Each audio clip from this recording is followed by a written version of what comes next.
Greetings, members, one and all of the Salivation Nation, gold and silver.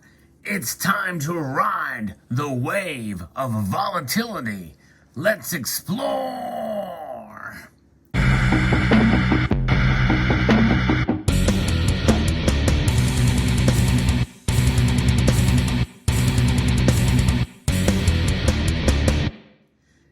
Recent events have certainly torn the markets upside down.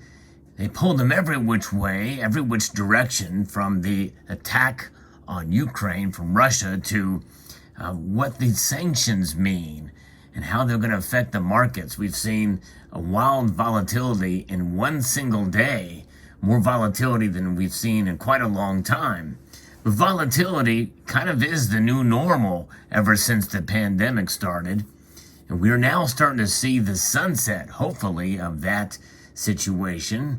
That's right, we may see it from a pandemic to an endemic situation.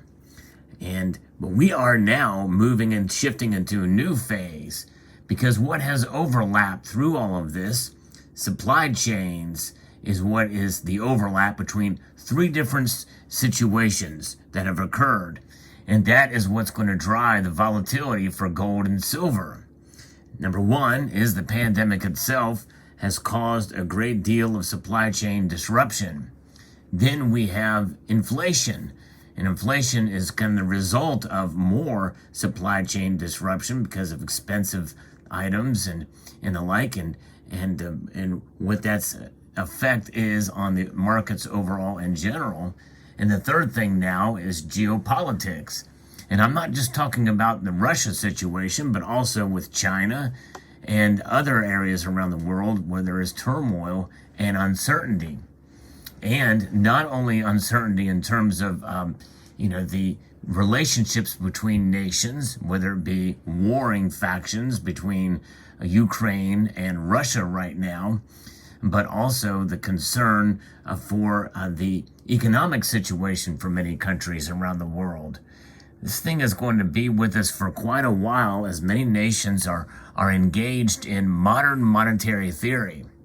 I'm going to be referencing an article here from Anna Golubova over at Kitco, and talking about how many analysts believe there's going to be more volatility coming. And we've seen the initial shock of what took place in Russia and Ukraine. They sent all safe haven metals higher, gold and silver specifically. Other commodities affected by Russia also moved up, especially palladium.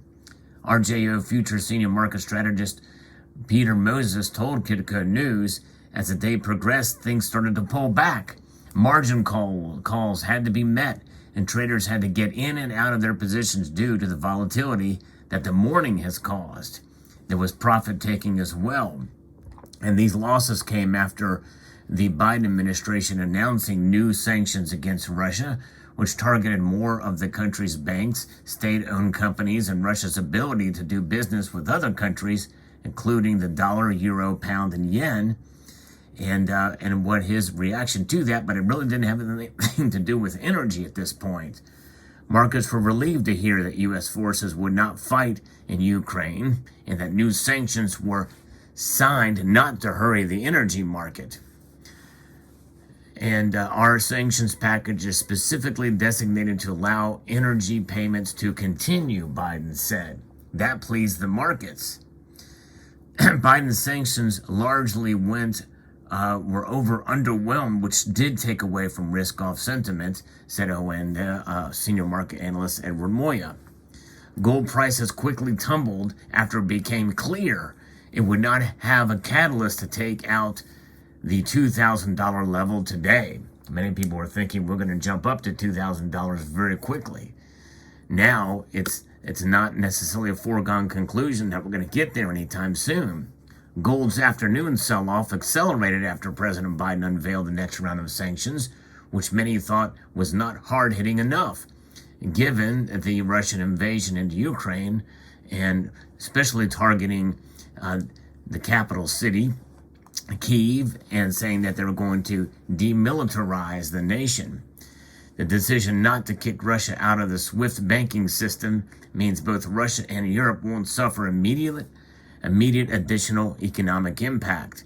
However, that could change, and that's something we have to take into account, which means that possibility of a change, especially if there's threats against other nations in the region, especially if they are NATO nations, means that it could be on the table again very, very soon. And we'll see what Russia's next move is. We should anticipate a lot of volatility, especially going into the weekend. There's a possible buying opportunity forming for anyone wanting to get back into the market and maybe long gold and silver. And I am long gold and silver, and I hope you are too. In other words, you buy it and hold, and try not to stress over these quick moves one way or the other, because we're going to see it. We're going to see it happen time and time again. And we also have in the background of all of this the dollar, and what the dollar is going to be doing is going to be continuing to lose value, and that is something we should consider as well. Because that it means that gold and silver is only going to go down so much. I reported in my most recent video how, yes, gold and silver did take a dramatic pullback, but it was a pullback to the levels before there was any news of this invasion that was going to go on, at least imminent news of an invasion. Everybody had been kind of fearing that was going to be coming any day now, but once it actually hit, and then once it settled in, and once we learned about the details of the sanctions, the markets retreated in their losses, and precious metals retreated in price. Important to keep in mind that markets can surprise investors, the article continues, especially in a post-pandemic environment. We've seen over the past 2 years that the market does not respond the way it used to. It is a different time right now, for sure. We saw the pandemic at times where we got bad news. It made equities and other metals move higher, and traders moved away from the metals as a safe haven. In fact, we saw that in March of 2020. Everybody ran to the safety of, you guessed it, cash. They ran to the safety of cash. Could that happen again? Possibly, but with it inflating like it is, I don't think there's going to be that run to the safety of cash as there has been in the past. And keep in mind, nations like Russia are accumulating more and more gold, and now we know why. Because of these sanctions. They want to protect themselves with gold. Gold is the metal that is the ultimate safe haven. Russia knows this, as they have been accumulating it for quite some time. And we'll continue to probably see them accumulate it the best way as much as possible, considering what they have been dealing with. But where can they get it if these sanctions continue? I guess with SWIFT, perhaps they can probably get it through that measure. Not sure. We'll find out. It'd be very interesting to see how that plays out as time moves on. Nonetheless, we will continue to press on ourselves and be our own central banks. We don't stack gold for nefarious purposes. We stack it in order to protect ourselves from an economy and governments who take and squander our money by printing it like it's going out of style. But one thing that I believe never goes out of style, that is gold and silver. So we will continue to press on with it, and we will go long. We will ride that wave of volatility, folks, because that's how we do it. And for those of us who've been stacking for a couple of decades, well, we've seen volatility before. We'll see it again. And we'll continue to press on with our gold and silver and not be swayed by the price movements, because we understand their value. And value, as you know, transcends price. You've heard me talk about that before. To continue to be the case. So that's where we stand. And so be prepared. Be prepared, one and all, for volatile times ahead. And I remember a video I did recently, very recently, where I talked about silver headed to $25 an ounce. It's coming. And it did get there, and it retreated back very quickly. And people say, well, don't pay attention to the markets, just stack on. And I understand, and my feeling is, my mentality is, yes, I do want to stack on, I do want to be prepared. But I do like to cover the markets. I do like to talk about the price movements from one day to the next, especially if they're wild movements. And every Sunday night, actually, we talk about the markets as they open and follow them in real time as they open in Hong Kong. There's been some pretty exciting Sunday night market watches as we've seen the metals move dramatically one way or the other because of geopolitics. I remember specifically a time where Iran was involved in a geopolitical strike or a military action, as well as glitches in the market. And most assuredly, we are heading into the weekend now, so this Sunday night's market watch is probably going to be fairly exciting. Nonetheless, regardless, the one message that is constant in my videos is to try to be as level-headed as possible, try to take into account the long-term performance of gold and silver. How have they performed over the long road?